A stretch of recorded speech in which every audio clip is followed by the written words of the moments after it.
तो अब हम बात करते हैं महत्तम समावर्तक और लघुत्तम समावर्तक की। आप कक्षा 3 से ही इन चीज़ों को पढ़ते हुए आए।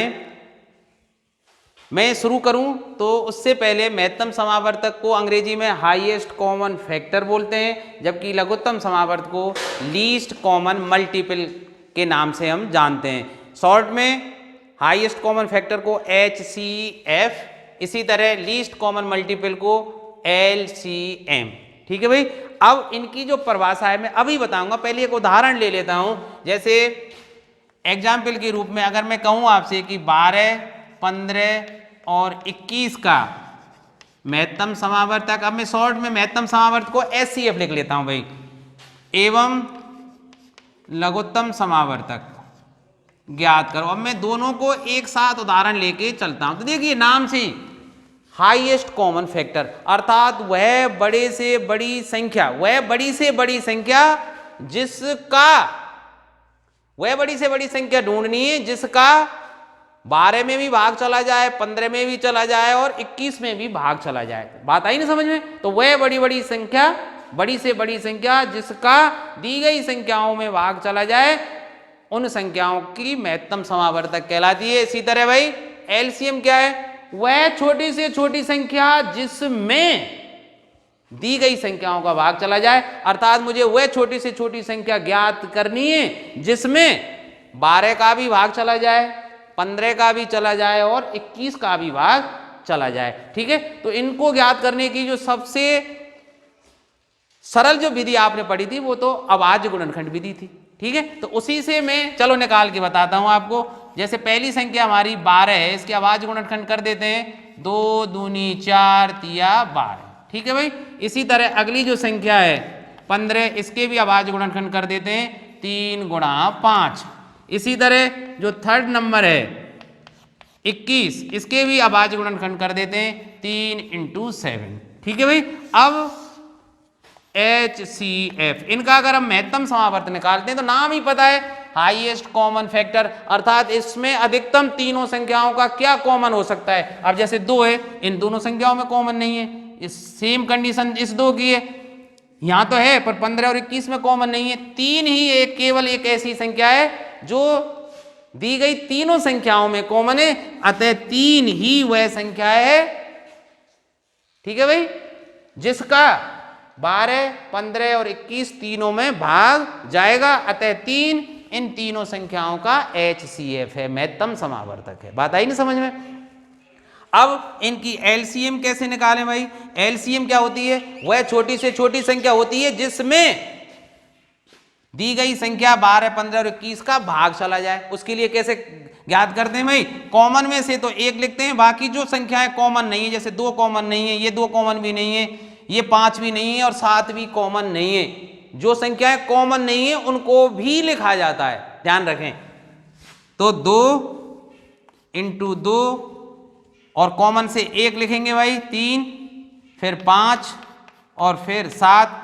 तो देखिए 2 दूनी 4 दिए, 12 पंजे 60 और 6 सत्ते 42, 420। अर्थात 420 ही वह छोटी से छोटी संख्या है जिसमें 12 का भी भाग चला जाएगा, 15 का और 21 का। तो याद रहेगी ना? HCF ज्ञात करते समय हम ज्यादा से ज्यादा कॉमन क्या निकाल सकते हैं? बड़े से बड़ा कॉमन। और इसमें कॉमन वाली बात नहीं होती, कॉमन अगर कोई संख्या हो तो उसमें कॉमन को ही लिखते हैं, बाकी जैसे 2, ये 2, 5 और 7 कॉमन नहीं थी, फिर भी इनको लिखा जाता है। ठीक है। अर्थात अगर इसको घात के रूप में व्यक्त करते हैं हम, आगे जैसे बड़े उदाहरण लेंगे तब मैं घातों के आधार पर बताऊंगा कि कैसे घातीय आधार पर हम इनको निकालते हैं। तो मैं एक दूसरा और उदाहरण लेता हूं। जैसे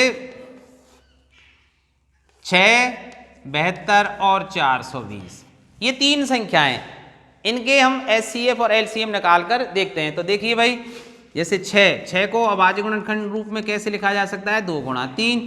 अब 72 को देखिए, 72 को लिख सकते हैं 8 नाम 72, ऐसा ही होता है ना। तो 8 को कैसे लिख सकते हैं भाई? 2 की घात 3। ठीक है। और 9 को 3 की घात 2। आप अगर सुविधाजनक नहीं है स्थिति आपके लिए तो आप ऐसा लिख लें 72, 2 से काटिए 36, फिर 2 से विभाजित कीजिए 18, फिर 3 से विभाजित 2 से विभाजित कर दीजिए 9, फिर 3 से विभाजित कीजिए और फिर 3 एकन 3। तो देखिए 2 कितनी बार रिपीट हो रहा है, 3 बार, तो 2 की घात 3, और 3 कितनी बार आ रहा है, 2 बार, तो कैसे लिख देंगे, 2 की घात 3 गुणा 3 की घात 2। ठीक है, तो मैंने 72 के स्थान पर क्या लिख दिया भाई, 2 की घात 3 गुणा 3 की घात 2। अब 420 को कैसे लिख सकते हैं भाई, आप सीधे लिखना चाहें सीधे लिख लीजिए। अब 420 को कैसे लिखें भाई, 21 दूनी, ऐसा होता है ना, 21 दूनी 42, मतलब 21 गुणा 20। ठीक है, अब 20 के क्या होते हैं भाई, देखिए ये लिख लिया आपने 20 गुणा 21। अब 20 को क्या लिखेंगे भाई, 4 पंजे 20, तो देखो 2 की घात 2 गुणा 5, ऐसे ही है ना। अब 21 को लिख लीजिए 3 की घात 1 इंटू 7 की घात 1, ऐसे ही है ना भाई। 20 के लिख दिए 4 पंजे 20, 4 की जगह 2 की घात 2 गुणा 5, ठीक है, 5 की घात 1 लिख दीजिए, चाहे 5 एक ही बात है। अब देखिए HCF, इसका HCF क्या होगा, जो संख्याएं कॉमन हैं उनकी कम घातों को लिखा जाता है। पहले तो देखिए क्या इन तीनों में कोई कॉमन है संख्या, तो देखिए क्या है, जैसे 2 की घात 1, 2 की घात 3, 2 की घात 2, तो ये कॉमन है 2। अब इसमें कम घात वाली संख्या को लिखा जाएगा, तो कम घात किसकी है, 1, तो 2 की घात 1 को लिखा जाएगा। फिर देखिए क्या और कोई कॉमन है 3, तो 3 की घात 1 है, ये 3 की घात 1 है और 3 की घात 2, तो इसमें कम घात वाली संख्या लिखी जाएगी 3। और कोई कॉमन है, नहीं है, ठीक है, ये 7 है और 5 है, ये कॉमन नहीं है, तो 2 3 6 इस का क्या आएगा, HCF, और यही हमारा आंसर है। अर्थात 6 ही वो बड़ी से बड़ी संख्या है जिसका 6, 72 और 420 में भाग चला जाता है। छोटी तो और भी है, 3 का भी भाग चला जाएगा इन तीनों में, ठीक है, 2 का भी भाग चला जाएगा, लेकिन HCF की परिभाषा क्या है, वह बड़ी से बड़ी संख्या जिसका दी गई संख्याओं में पूरा पूरा भाग चला जाए, उनका HCF या महत्तम समावर्तक कहलाती है। तो आप नहीं बोलोगे शायद। अब देखिए LCM, LCM क्या होता है भाई, कॉमन, देखिए पहले कॉमन वाली जो संख्या आ जाए उनकी अधिकतम घातों को लिखा जाएगा, बड़ी से बड़ी। अब देखिए जैसे ये 2 वाला फिगर कॉमन था, तो इसमें अधिकतम घात कितनी है, 3, तो 2 की घात 3 को लिखा जाएगा। बात आई ना समझ में। HCF में छोटी से छोटी घात को लिखा जाता है, LCM में बड़ी से बड़ी घात को लिखा जाता है। यहां देखिए 3 की घात अधिकतम कितनी है, 2। अब शेष अगर अंक कोई कॉमन नहीं है और रह गया हो तो वह भी लिखा जाता है, ठीक है। तो 5 और 7 चूंकि इन दोनों में कॉमन नहीं है फिर भी लिखे जाएंगे LCM निकालते समय, तो 5 को भी लिखिए और 7 को भी लिखिए, ठीक है भाई। तो अब देखिए ये कितना क्या हो गया, 8, ये क्या हो गया, 3 की घात 2 9, 5 और ये 7, तो देखिए 8 नाम 72, 72 पंजे, तो 72 गुणा 5 कीजिए 360। अब 360 गुणा 7 करेंगे तो 0, 7 छिक्की 42, 7 21, ये 25, 2520, ठीक है भाई। तो 2520 क्या आ जाएगा इसका LCM। तो देखो ये जो व्यंजक दिए गए हैं उनका हमें HCF और LCM ज्ञात करना है। तो सबसे पहले देखिए 8a² b² c और 18abq c² का मुझे HCF और LCM ज्ञात करना है। तो देखिए मैं इनके खंड लिख देता हूं। पहली जो संख्या है 8a² b² c, तो इसको कैसे लिख सकता हूं, 8 के खंड 2 गुणा 2 गुणा 2 अर्थात 2 की घात 3, और इसको लिख सकता हूं a² b² c। अब यह प्रक्रिया 18 के साथ दोहराइए, 18abq c², तो 18 क्या होता है, 2 नाम 18, तो देखिए 2 की घात 1 इंटू 9, 9 को मतलब 3 की घात 2, देखो मन ही मन में हो जाता है, 2 नाम 18, तो 2 एकन 2, तो 2 की घात 1 और 3 की घात 2, 9 को कैसे लिख सकते हैं, 3 की घात 2, a bq c²। अब मैंने HCF निकालने के लिए आपको बताया ही था, क्या बताया था कि कॉमन ढूंढिए। कॉमन क्या है देखिए, एक तो 2 है, 2 की घात 3 है और 2 की घात 1। कॉमन ढूंढने के पश्चात कॉमन वाली संख्याओं में न्यूनतम घात वाली संख्याएं लिखी जाती है। अब न्यूनतम घात किसकी है, 2 की घात 1, तो एक तो 2 लिखा जाएगा, 2 की घात 1 लिखिए चाहे 2 लिखिए। अब देखिए 3 स्क्वायर यहाँ है, यहाँ नहीं है, तो HCF में नहीं आएगा क्योंकि ये कॉमन नहीं है। 2 संख्याएं तो दोनों में कॉमन होना चाहिए, 3 संख्याएं तो वो संख्या तीनों में कॉमन होनी चाहिए, क्योंकि 3 स्क्वायर यहाँ तो है, यहाँ नहीं है। अब चलो अंकों में तो ये आ गई। अब बीजीय जो व्यंजक हैं ए स्क्वायर और यहाँ क्या है ए, तो न्यूनतम घात लिखी जाएगी ना, कौन सी, ए। घात 1 कम है, ये ज्यादा है। अब बी की तरफ देखिए, यहाँ घात 2 है, यहाँ घात 3 है, तो कम घात लिखी जाएगी। इसी तरह सी स्क्वायर है और सी है तो सी लिखी जाएगी। तो 2AB स्क्वायर सी क्या होगा, इस का HCF होगा। अब मैं इसी का LCM आपके लिए निकाल के बताता हूं। अब LCM में क्या होता है, कॉमन अगर कोई संख्या है तो उसकी अधिकतम घात को लिखते हैं, और कॉमन नहीं है फिर भी उस संख्या को छोड़ा नहीं जाता है। आप किसी भी संख्या को छोड़ेंगे नहीं, वो जरूर लिखी जाएगी। तो अब देखिए कॉमन क्या है, 2 की घात 1, ठीक है, और ये 2 कॉमन था ना, तो इसकी अधिकतम घात को लिखेंगे तो 2 की घात 3। अब देखिए 3 की घात 2 इसमें नहीं है, फिर भी इसको लिखा जाएगा।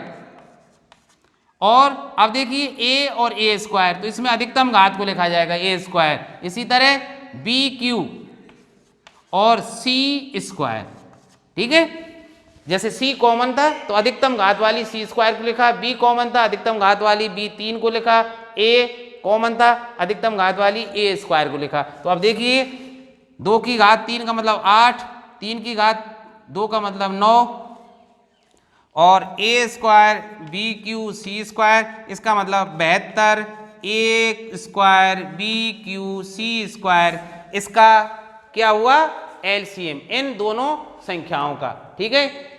ये जो दो व्यंजक दिए गए थे 8A square B square C और 18ABQ C स्क्वायर, ये आपके सामने इनके LCM और HCF। अब देखिए यहां आइए,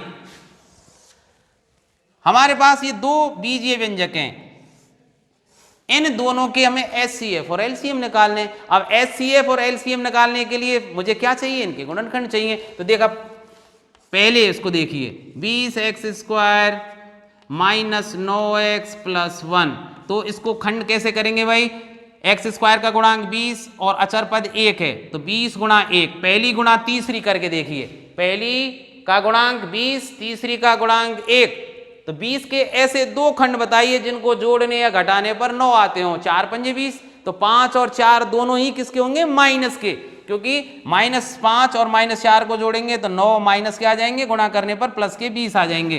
तो देखिए 20x square minus 5x minus 4x plus 1, अब इसमें 5x कॉमन आ गया तो 4x माइनस 5 सॉरी 1, और यहाँ -1 कॉमन लेना पड़ेगा। -1 क्यों, क्योंकि पहली संख्या धनात्मक रखनी है, दूसरी माइनस की रखनी है, दोनों कोष्टकों की संख्याएं एक जैसी होनी चाहिए। अब यहाँ पहली संख्या ऋणात्मक थी इसलिए -1 कॉमन, जिसमें कुछ भी कॉमन ना हो 1 कॉमन होता है, ध्यान रखें। तो -1 कॉमन रख लिया, इससे क्या हो जाएगा, पहली संख्या धनात्मक दूसरी संख्या ऋणात्मक। तो अब ये खंड निकल के आ गए 4x माइनस 1 और 5x माइनस 1, तो ये पहले बीजीय व्यंजक जो हमारे पास था उसके गुणनखंड हो गए। अब दूसरे बीजीय व्यंजक के गुणनखंड कीजिए भाई, 5x square minus 6x plus 1, उसी तरह देखिए पहली का गुणांक 5, तीसरी का गुणांक 1, 5 के ऐसे 2 खंड कीजिए जिनका जोड़ 6 आता हो, 3 दूनी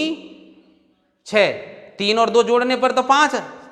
अब देखो नहीं है ना ये, सॉरी मैं 5 1 5, मैं गलत बोल गया जल्दी में, 5 1 5, 5 के ऐसे 2 टुकड़े बताइए जिन्हें जोड़ें या घटाएं तो 6 आ जाएं, तो 5 1 5, ठीक है, ऐसा ही ना, क्योंकि 5 गुणा 1 करेंगे तो 5 आ जाएंगे, जोड़ने पर 6 आ जाएंगे। तो 5x square minus 5x minus x plus 1, 2 2 के जोड़े बनाइए भाई, 5x कॉमन लीजिए, यहाँ से x माइनस 1, यहाँ से -1 कॉमन लेना पड़ेगा, x माइनस 1, तो अब दोनों ही कोष्टकों में कॉमन क्या आ गया भाई, x माइनस 1, और यहां से क्या बचेगा 5x माइनस 1। तो देखिए अब इनका मुझे क्या निकालना है, HCF। अब HCF में क्या देखा जाता है, कॉमन। जिन बीजीय व्यंजकों का हम HCF ज्ञात कर रहे हैं उनमें बड़े से बड़ा कॉमन क्या है, तो देखिए 4x माइनस 1 इसमें नहीं है, 5x माइनस 1 यहां भी है और यहां भी है, तो 5x माइनस 1 क्या हो गया इसका आंसर। अब आप कहेंगे सर x माइनस 1 क्यों नहीं, क्योंकि x माइनस 1 यहां तो है पर यहां नहीं है। और HCF में क्या देखा जाता है, जिनका हम HCF ज्ञात कर रहे हैं उनमें कॉमन। अब LCM को आपको पता ही है, LCM ज्ञात कैसे करते हैं, कॉमन में से एक छोड़ा किसी को नहीं जाता है, ठीक है। जैसे 4x माइनस 1 यहां है यहां नहीं है तो लिखा तो जाएगा ना, LCM कैसे लिखेंगे, 4x माइनस 1, 5x माइनस 1 दोनों में कॉमन है, लिखा एक ही जाएगा 5x माइनस 1, और फिर कौन रह गया x माइनस 1, और यही हमारा क्या आ जाएगा आंसर। तो सीख गए आप लोग, ध्यान रखना है कि पहले आप उनको खंड कर दीजिए और फिर खंडों में से कॉमन निकाल के हम HCF और LCM में छोड़ा किसी को नहीं जाता है, कॉमन में से एक को लिखा जाता है। तो देखिए अगली चीज मैं आपको बताऊं उससे पहले एक चीज और बताना चाहूंगा। मैं एक उदाहरण लेके वापस आपको ले चलता हूं कि मान लीजिए हमारे पास दो संख्या हैं 12 और 15। इनका अगर मैं आपसे कहूं कि HCF क्या होगा, तो 12 के खंड आप कर लीजिए, 2 दूनी 4 तिया 12। इसी तरह अगली संख्या 15 के खंड कर लेंगे हम 3 गुणा 5। तो इनका जो HCF होगा वो तो हम दिख रहा है हमें कि कॉमन के रूप में क्या है 3, ठीक है। तो HCF तो इसका 3 आ गया। अब मैं आपसे कहूं कि इसका LCM क्या होगा भाई, तो LCM क्या होगा, एक तो 2 और 2 लिखे जाएंगे, छोड़ा किसी को नहीं जाता है, ये कॉमन के रूप में फिर भी एक ही लिखा जाएगा और ये 5 भी लिखा जाएगा। इसका मतलब 2 दूनी 4 तिया 12 पंजे 60 इनका LCM आया। अब देखिए ध्यान से, अब आप ये सोच रहे होंगे सर ये तो अभी आपने अभी बताया है, इसको दोबारा क्यों आप रिपीट कर रहे हो। इसका एक कारण है, आप देखिए किन किन व्यंजकों के हैं ये 12 और 15।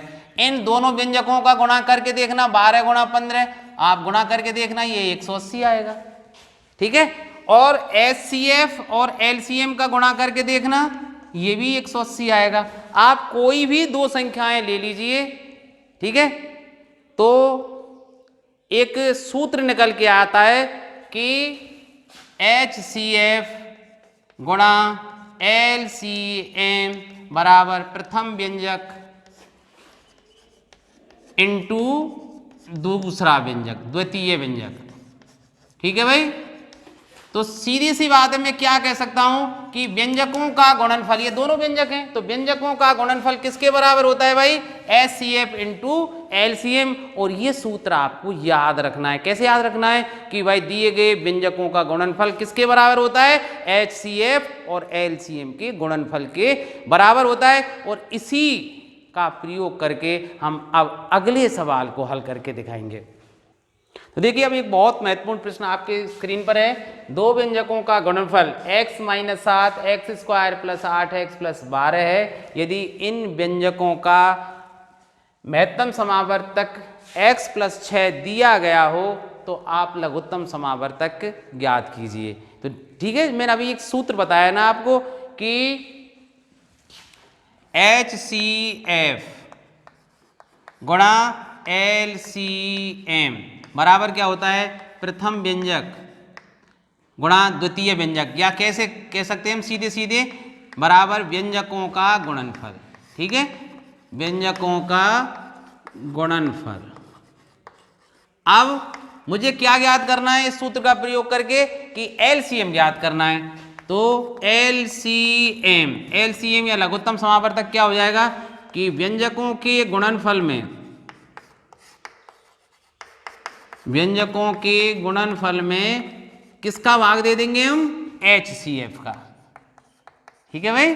और अगर HCF ज्ञात करना होता तो व्यंजकों के गुणनफल में LCM का भाग दे देते। और ऐसा भी हो सकता था कि HCF और LCM दोनों दिए हो गए होते और एक व्यंजक दिया गया होता तो दूसरा व्यंजक कैसे ज्ञात करते, HCF और LCM के गुणनफल में पहले व्यंजक का या दिए गए व्यंजक का भाग देते थे और क्या आ जाता, दूसरा व्यंजक आ जाता। तो अब देखिए व्यंजकों का गुणनफल क्या दिया गया है हमारे पास, ये दिया गया। तो व्यंजकों के गुणनफल के स्थान पर लिख दीजिए x minus 7 x square plus 8x plus 12 बटे HCF के स्थान पर क्या लिख देंगे हम, x प्लस 6। तो अब देखिए दो तरीके यहां से हैं। एक तो आप ऐसा कर सकते हैं सीधे सीधे x square plus 8x plus 12 में x प्लस 6 का भाग दे दीजिए सीधे। अगर आप भाग देना ना चाहें तो x square plus 8x plus 12 के गुणनखंड कर दीजिए और फिर वो जो कटना है वो कट जाएगा। तो चाहें तो आप 8x जैसे ना x square plus 8x plus 12 के गुणनखंड कर दीजिए। तो पहले का गुणांक 1 है, तीसरे का गुणांक 12 है, तो 12 के ऐसे खंड बताइए जिनका जोड़ 8 आता हो। ठीक है, क्या आता है, तो अब मैं गुणनखंड कर रहा हूं, जैसे यहां अलग से करके देख लीजिए भाई x square plus 8x plus 12, तो इसको कैसे लिख सकता हूं, 6 दूनी 12, तो 6x प्लस 2x प्लस 12। पहले में कॉमन क्या है x, तो x प्लस 6 और यहां से कॉमन क्या है प्लस 2 x प्लस 6। ठीक है, तो x प्लस 6 और x प्लस 2, तो ये x square plus 8x plus 12 के क्या हो गए गुणनखंड। और इनको अब यहां रख देते हैं, तो बराबर x माइनस 7 है ही, इसके स्थान पर ये लिख देता हूं x प्लस 6 और x प्लस 2 बटे x plus 6। x plus 6 is cancel with x plus 6, तो शेष क्या रह जाएगा x माइनस 7 और x प्लस 2। आप चाहें तो यहां ही उत्तर लिख सकते हैं, और अगर इसको करना चाहें और सरलीकृत करना चाहें तो इन दोनों कोष्टकों का गुणा कर दीजिए। तो सबसे पहले मैं क्या करूंगा, x का गुणा इन दोनों में करूंगा। ठीक है, x का गुणा इन दोनों संख्याओं में अर्थात x प्लस 2 में करूंगा, फिर माइनस 7 का गुणा करूंगा दोनों में। अब इसको सरल कर दीजिए, तो x square plus 2x minus 7x minus 14, तो एक्स स्क्वायर, अब 7x माइनस के प्लस के 2x, तो माइनस के 5x माइनस के 14, और यही हमारा क्या है आंसर।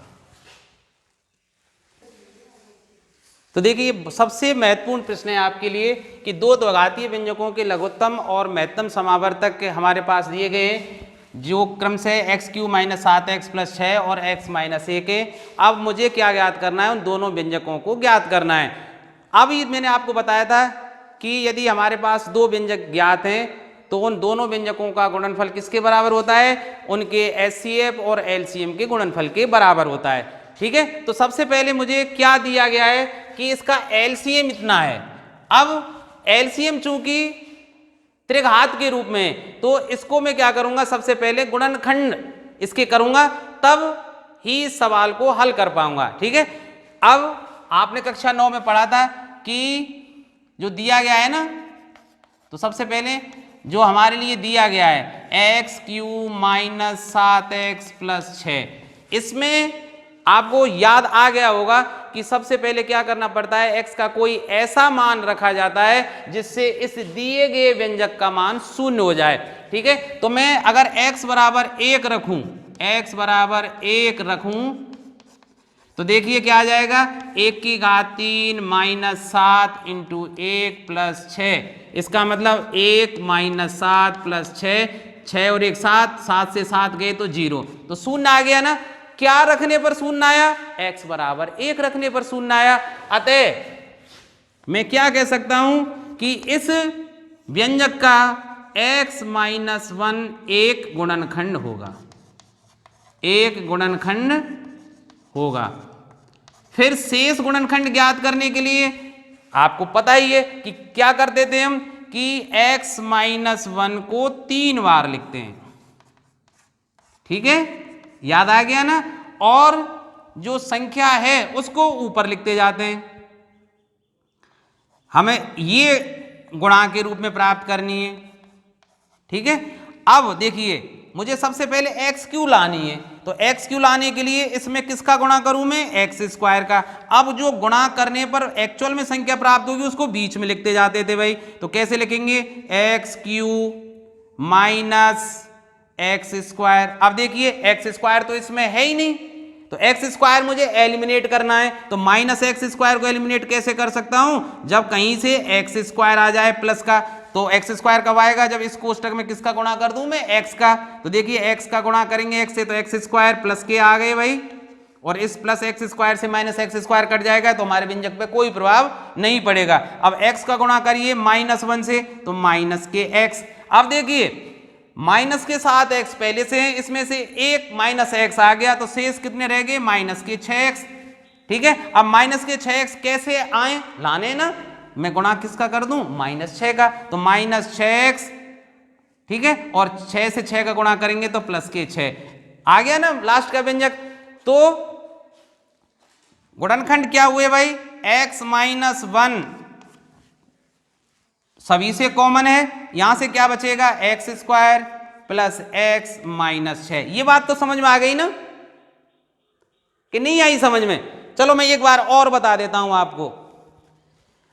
हाँ, जो होशियार बच्चे होंगे उनके लिए थोड़ा असुविधाजनक रहेगा, क्योंकि वो इस बात को जानते हैं अच्छी तरह से, कक्षा 9 में उन्होंने बहुत अच्छी तरह से सीखा था इस बात को। मैं एक बार फिर रिपीट कर देता हूं, ठीक है भाई। तो अपना धैर्य बनाए रखें। देखिए सबसे पहले हम क्या करते हैं, जो घात 3 वाले होते हैं उनमें x की कोई ऐसी वैल्यू रखते हैं जिससे दिए गए व्यंजक का मान 0 आ जाए। जैसे यहाँ x बराबर 1 रखने पर व्यंजक का मान 0 हो गया। अब x बराबर 1 रखने पर 0 आया, तो पक्षांतरण कर लीजिए, x - 1 अर्थात x - 1 इस व्यंजक का ये गुणनखंड होगा। उसके बाद क्या करते थे भाई हम, कि x - 1 को 3 बार लिख लेते थे, थोड़े थोड़े स्पेस के बाद 3 बार लिख लिया, और जो मूल व्यंजक है उसको ऊपर लिख देते। अब हम क्या करेंगे कि ये 3 हमने x - 1 लिखे, उनमें ऐसी संख्याओं से गुणा करते जाइए कि ऊपर वाला जो व्यंजक है वो प्राप्त हो जाए। तो सबसे पहले मुझे x³ चाहिए। x³ कब आएगा, जब इस x - 1 में मैं गुणा कर दूं एक्स स्क्वायर का, और जो गुणा करने पर मूल जो राशि प्राप्त हो रही है, मूल संख्याएं प्राप्त हो रही है, उसको बीच में लिखते जाइए। तो देखिए x³ आ गई भाई। अब एक्स स्क्वायर का गुणा अकेले x से थोड़ी करेंगे, -1 से भी तो करेंगे, तो एक्स स्क्वायर का गुणा -1 से कीजिए, -x²। अब देखिए चूंकि -x² मूल व्यंजक में नहीं है, और मूल व्यंजक में नहीं है तो इसको एलिमिनेट करना है, इसको हटाना है। हटाएंगे कैसे, जब +x² आ जाए। ये +x² लाना है कैसे लाना है, यहां से x का गुणा करके ले आइए, जिससे x² आ गया, और x का गुणा -1 से करेंगे तो -x। अब -x आ गया, यहां 7 थे, तो कितने और लाने, अभी -6x और लाने। तो -6x कैसे लाएंगे, जब इसमें गुणा किसका कर दूं मैं, 6 का, -6 का, तो -6x आ गए, और -6 का गुणा -1 से करेंगे तो +6, अर्थात ये +6 भी आ गए। इससे सिद्ध हो रहा है कि हमने जो गुणनखंड किए वो सही किए। और सही कैसे किए, कि अब इसमें कॉमन x - 1 है भाई, और यहां से क्या बच रहा है, x² प्लस x - 6। अभी आप, हाँ, अभी ये नहीं सोच लें कि गुणनखंड हो गए, इसके गुणनखंड और हो सकते हैं। जब तक आप गुणनखंड कर सकें करते जाइए। पहली संख्या का गुणांक 1, तीसरी गुणा संख्या क्या है, -6, तो पहली का गुणांक इंटू तीसरी, तो -6। -6 को ऐसे 2 भागों में विभाजित करिए जिन्हें जोड़ने या घटाने पर +1 आ जाए। x का गुणांक क्या है यहाँ, 1, तो 3 दूनी 6 हो जाते हैं ना। तो देखिए आगे करता हूं मैं, इसको जारी रखते हैं। x - 1 इसको x² plus 3x minus 2x minus 6, याद है ना कि भाई 3 और 2 किए थे, तो 3 और 2, तो 3 बड़ी है 2 छोटी है। बड़ी संख्या पर वो चिन्ह आएगा जो बीच में लग रहा है, और बीच में किसका है, प्लस का, तो ध्यान रखना इस बात का। और दूसरी पे विपरीत चिन्ह आ जाएगा। तो देखिए x - 1, आप 2 2 के जोड़े बनाइए भाई, यहां से x, तो x + 3, यहां से कॉमन -2, ठीक है, x प्लस 3, ये दोनों कोष्टक एक जैसे आने ही चाहिए। तो अब x माइनस 1, x प्लस 3 और x माइनस 2 जो LCM दिया गया था उसके खंड आए हैं। अब आप एक सोचिए बात को कि भाई ये LCM के खंड हैं और SCF ये है, और SCF क्या होता है। अब बात यही है, आप सवाल कर पाते हैं या नहीं कर पाते हैं, बात यहीं अड़ जाएगी। HCF होता क्या है? HCF क्या होता है? व्यंजकों का अधिकतम गुणनखंड, यही तो होता है ना, हाईएस्ट कॉमन फैक्टर। इसका मतलब जो x माइनस 1 है वो दोनों व्यंजकों में होगा, दोनों व्यंजकों में होगा। तो देखिए, चूंकि x माइनस 1 इसका HCF है, अतः यह दोनों व्यंजकों में होगा। अब दोनों व्यंजक हमें यहां दिए नहीं गए, नहीं दिए गए ना, तो व्यंजक ज्ञात कीजिए। तो मैं मान लेता हूं, अतः माना पहला व्यंजक क्या होगा कि x माइनस 1, ठीक है, और दूसरा भी क्या होगा x माइनस 1। शुरुआत x माइनस 1 से होगी। अब एक फैक्टर को एक इसके साथ रख दीजिए और एक को इसके साथ रख दीजिए भाई, तभी तो LCM इसका निकाला होगा उन्होंने। LCM भाई अब इनका देख, ये निकाल के देख लीजिए, ये व्यंजक है ना। अतः माना ये दोनों व्यंजक, ये मान लिए भाई मैंने। अब इनका निकाल के देखिए, HCF x माइनस 1 आ गया, LCM निकालेंगे x माइनस 1, एक पे से लिख देंगे x प्लस 3 और x माइनस 2 आ गया ना LCM भी। तो मैंने क्या करता हूं कि भाई HCF x माइनस 1 था, तो x माइनस 1 को दोनों व्यंजकों के साथ लिख दिया।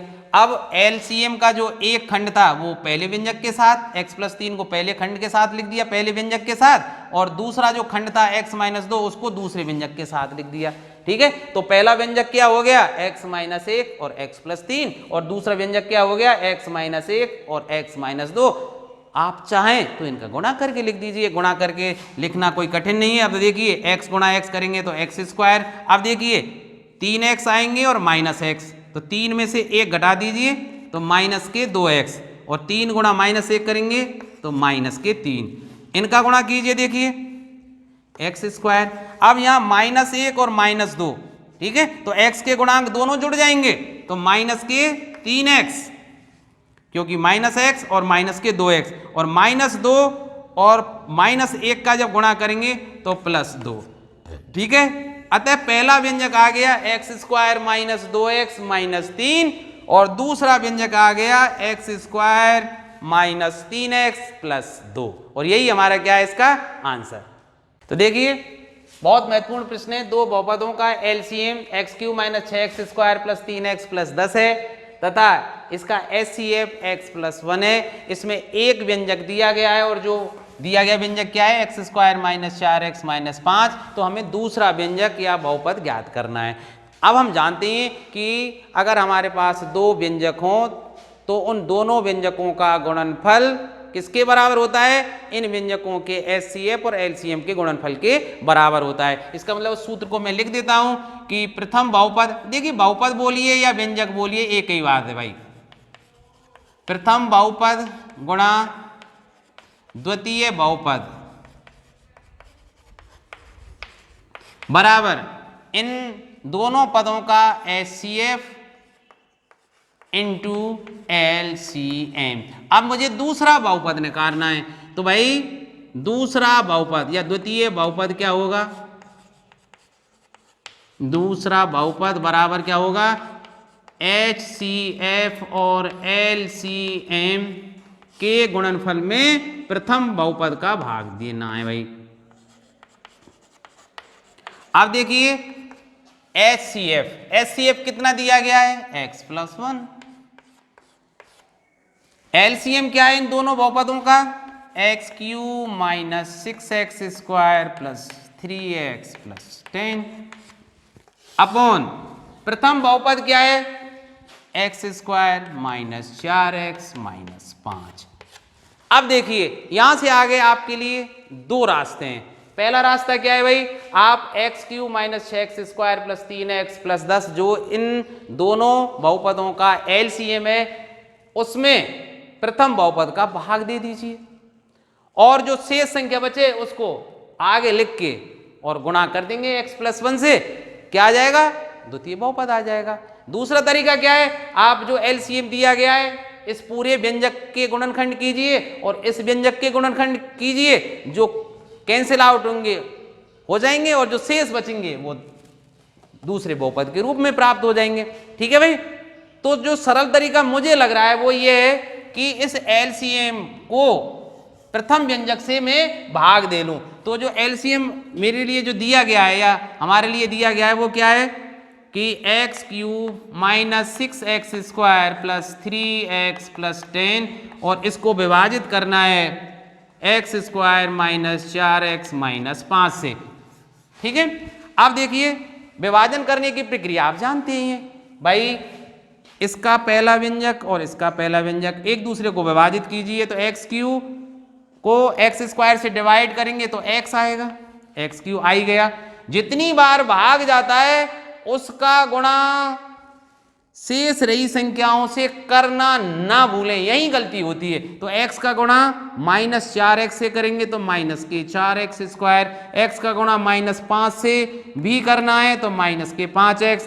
अब चिन्ह बदल दीजिए तो माइनस ये प्लस का हो गया, ये भी प्लस का हो गया, ये तो कैंसिल आउट, माइनस 6 और ये प्लस के 4x²। ठीक है, तो माइनस के 2x² बच रहे हैं, ये प्लस के 8x बच रहे हैं और यहां से 10 बच रहा है भाई। अब फिर वही प्रक्रिया दोहरानी है कि पहली संख्या को पहली संख्या से विभाजित कीजिए तो माइनस 2x² को x² से विभाजित कीजिए तो माइनस 2 बार जा रहा है। ठीक है, अब माइनस 2 का गुणा इन दो संख्याओं से और करना है तो माइनस 2 को गुणा कीजिए माइनस 4x से तो प्लस के 8x, माइनस 2 को गुणा कीजिए माइनस 5 से तो प्लस के 10। अब चिन्ह बदल दीजिए, ये प्लस ये माइनस और ये माइनस सब कैंसिल आउट हो रहे हैं, शेष क्या बच रहा है, 0।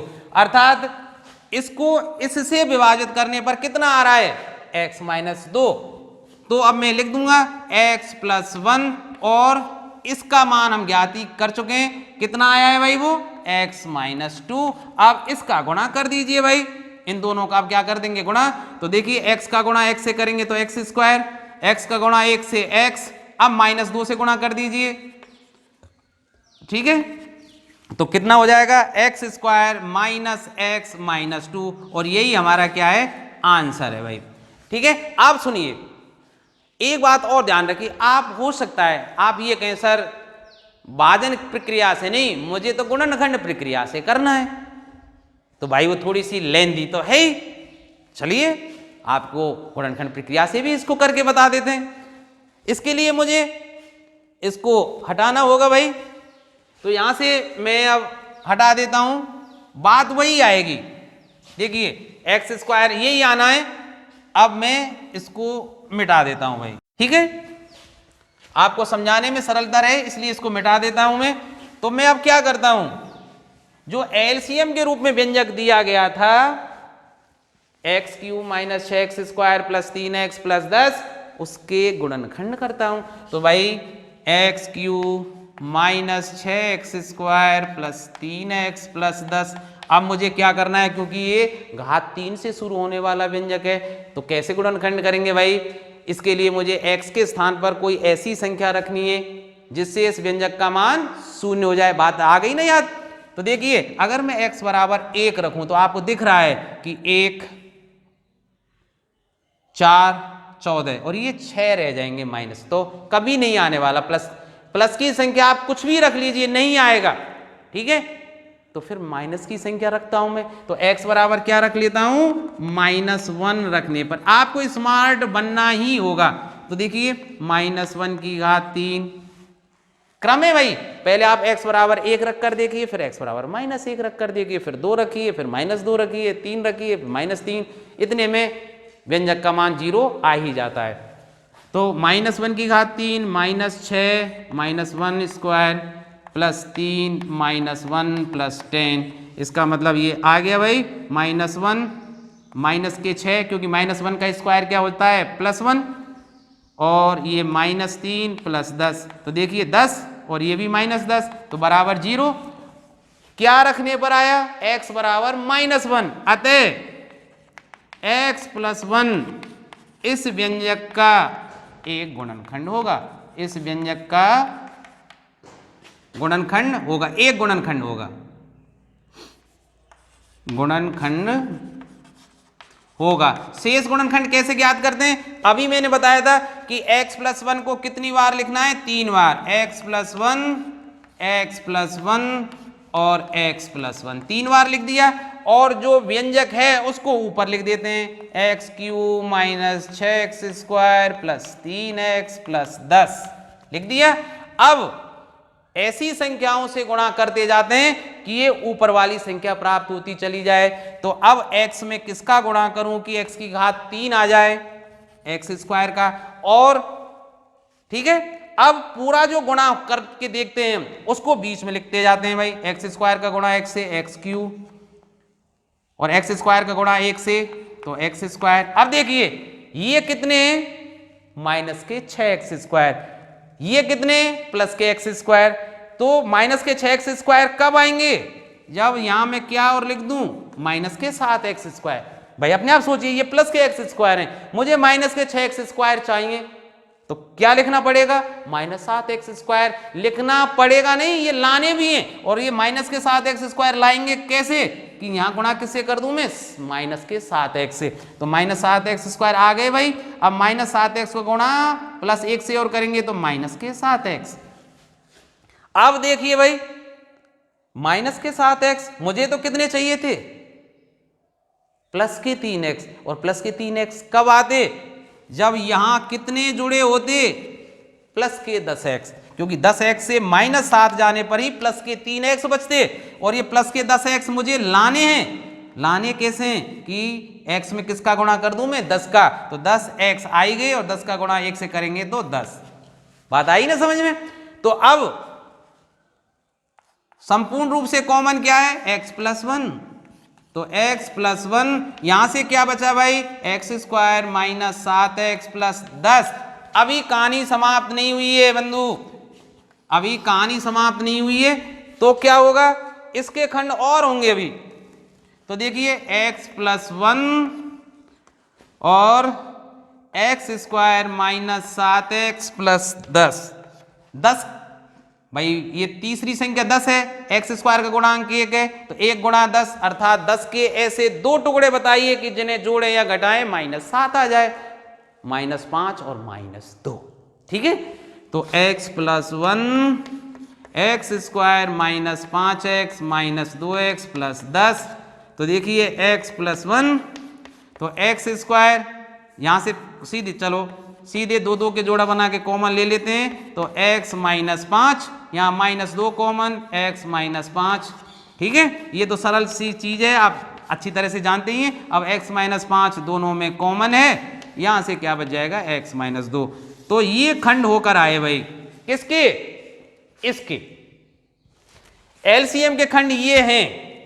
अब प्रथम जो व्यंजक के रूप में था इसके खंड और कर देते हैं भाई। इसके खंड क्या है? आप देखिए x² - 4x - 5, तो 5 के ऐसे 2 टुकड़े बताइए जिनका जोड़ या व्यवकलन 4 होता हो, 5 × 5, तो x² - 4x + x - 5। ठीक है, तो x - 4 यहां से +1 कॉमन, अरे क्या नहीं सॉरी ये नहीं हुए ना, 4 × 4 नहीं, ये 3 हो जाएंगे, ये तो गलत हो गया। जल्दी में इतनी जल्दबाजी भी नहीं करनी चाहिए। 5 × 5, ठीक है, तो क्या लिखेंगे?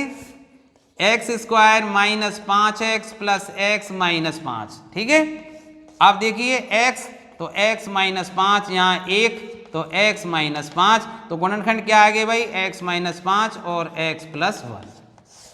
ठीक है, ये प्रथम व्यंजक के। अब देखिए द्वितीय व्यंजक। अब यहां समझ लीजिए बराबर का चिन्ह क्या है, यहां ले आता हूं मैं आपको, यहां लाइन खींच के, तो बराबर x + 1, ऐसे ही है ना, x + 1, क्योंकि यहां नीचे जगह नहीं है बोर्ड में, आप कॉपी में तो नीचे ही लिखेंगे ना मान रखकर, तो x क्या लिखेंगे वहां, अतः दूसरा बहुपद बराबर HCF के रूप में x+1 लिख दिया।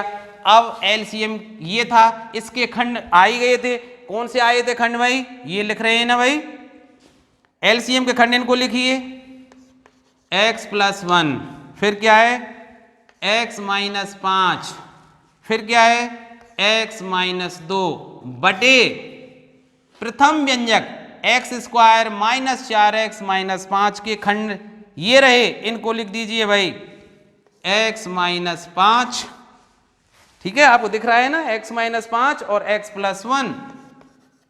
अब देखिए x-5 is cancel with x-5, x+1 से कट गया, क्या रह गया x+1 और x-2, वही आ गया ना जो हमने सीधे इस LCM को प्रथम व्यंजक से भाग देकर प्राप्त किया था। x-2 ही तो आया था और x+1 रह गया था।